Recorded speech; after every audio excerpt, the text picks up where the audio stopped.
पिछले एपिसोड में हमने देखा था कि सू येन की बातों को मान जाता है और वो अपने रूम में जाकर एक कल्टीवेटर का ड्रेस पहनकर आता है।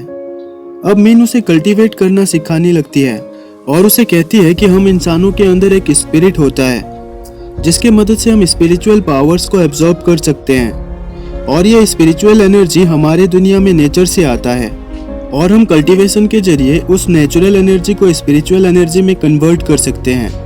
मिन उसे ये भी बताती है कि कल्टीवेशन करना इजी नहीं है और हर किसी की इसमें डिफरेंट एबिलिटीज होती है जिन्हें वो टैलेंट कहते हैं और टैलेंटेड लोग सबसे ज़्यादा नेचुरल एनर्जी को एब्जॉर्ब कर सकते हैं, जहाँ ये नेचुरल एनर्जी 5 एलिमेंट से बनी होती है जो कि गोल्ड, वाटर, फायर, वुड और अर्थ है और कोई भी इनमें से सिर्फ एक एलिमेंट को कंट्रोल कर सकता है।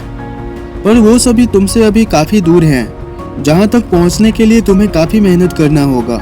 अब तुम ध्यान लगाओ और खुद को शांत करने की कोशिश करो और अपने अंदर के वर्ल्ड को देखो और अपने आसपास की चीजों को फील करो।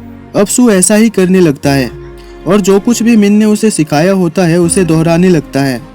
अब हम सू को देखते हैं जो हवा में उड़ने लगता है और सू जब अपनी आंखें खोलता है तो वो खुद को एक अलग दुनिया में पाता है जहाँ वो उड़ रहा होता है और वहाँ वो पानी के ऊपर खड़ा हो जाता है। ये सब देखकर सू काफी एक्साइटेड हो जाता है और खुशी के मारे वहाँ उछलने लगता है, लेकिन फिर भी वो पानी में नहीं डूबता।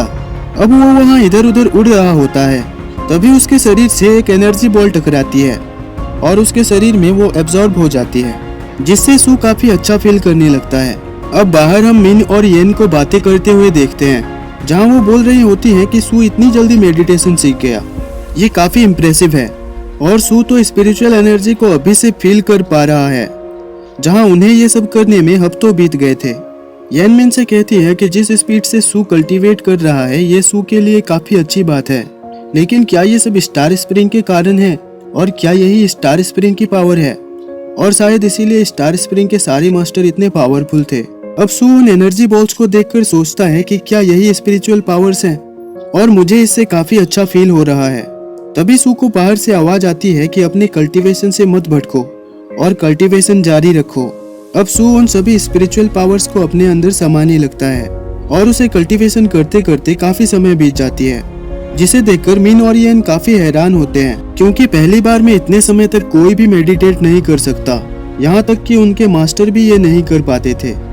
ये देखकर येन सोचने लगती है कि शायद यही स्टार स्प्रिंग की पावर है और सू तो अभी से ये सब कर पा रहा है, न जाने आगे चलकर ये क्या क्या कर सकेगा।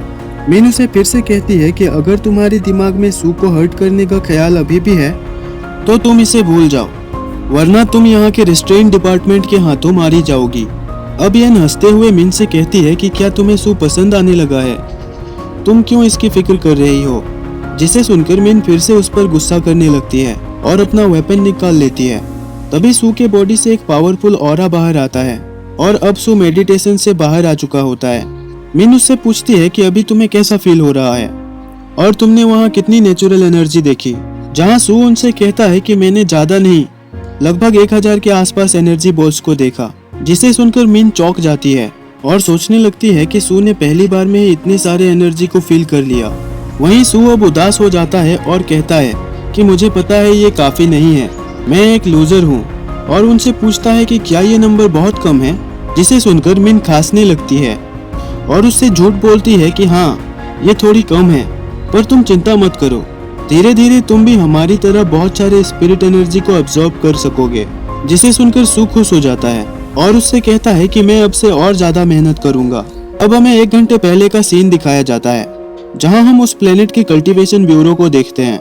वहां के कल्टीवेशन ब्यूरो का काम ये होता है कि वो दुनिया में होने वाले एबनॉर्मल चीजों का ध्यान रखे और साथ ही बड़े बड़े खतरों का मुकाबला करे। अब हम वहाँ के अंदर का सीन देखते हैं, जहाँ पूरी दुनिया को मॉनिटर करने के लिए वहाँ काफी बड़े बड़े मशीन लगाए होते हैं और वो जगह काफी हाईटेक होती है।